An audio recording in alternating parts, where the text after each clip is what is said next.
Echo and HarperAudio present The Captive, a novel, by Fiona King Foster, performed by Courtney Patterson.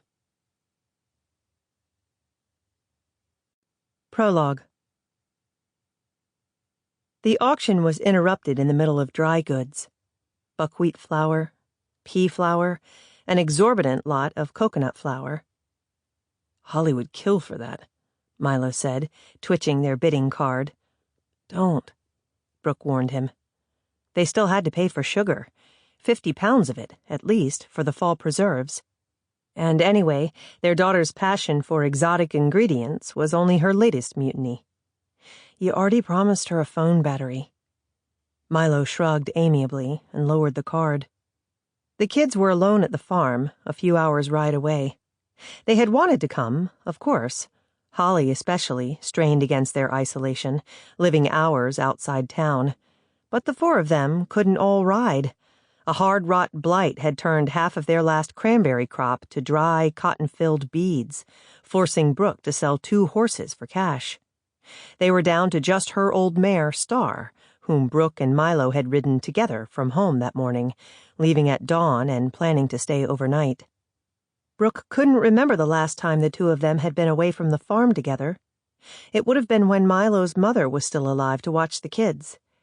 But Holly was 13 now, old enough to be left in charge, and Sal, at 8, was no longer the thumb-sucking baby sister she had been. They would be fine for one night. Brooke and Milo's getaway, if a supply run to Buxton could be counted as such, had been enjoyable so far.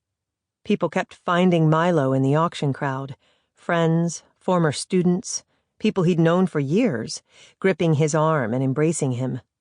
Brooke knew the pleasure Milo took in his hometown, and she was happy for him, though she kept her own greetings brief. She had never stopped being a stranger here. On the platform at the front of the parking lot, the auctioneer, a lanky, freckled grandmother, palmed her megaphone, sending a rough, amplified crackle through the air. Someone was climbing the platform, Brooke saw. She took in the symbol on the man's open windbreaker. It was rare for a marshal to travel this far, 200 miles from the federal border and the city beyond.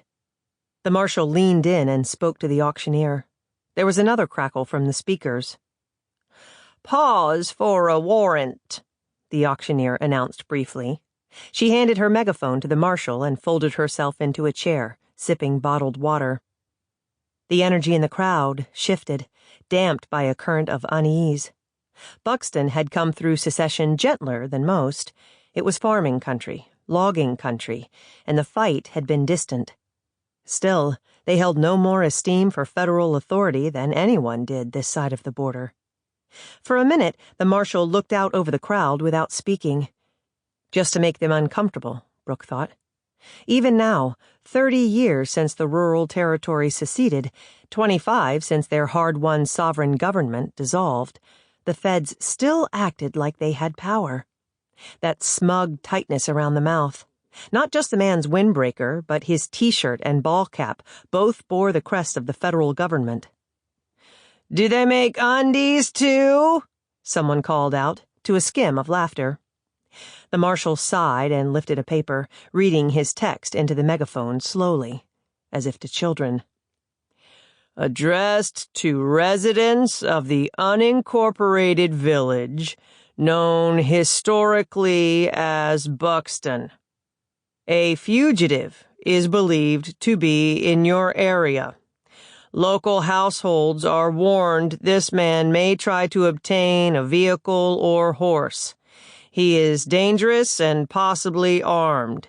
He is wanted on numerous charges, including trafficking, assault, destruction of federal property, and the murder of a federal narcotics officer."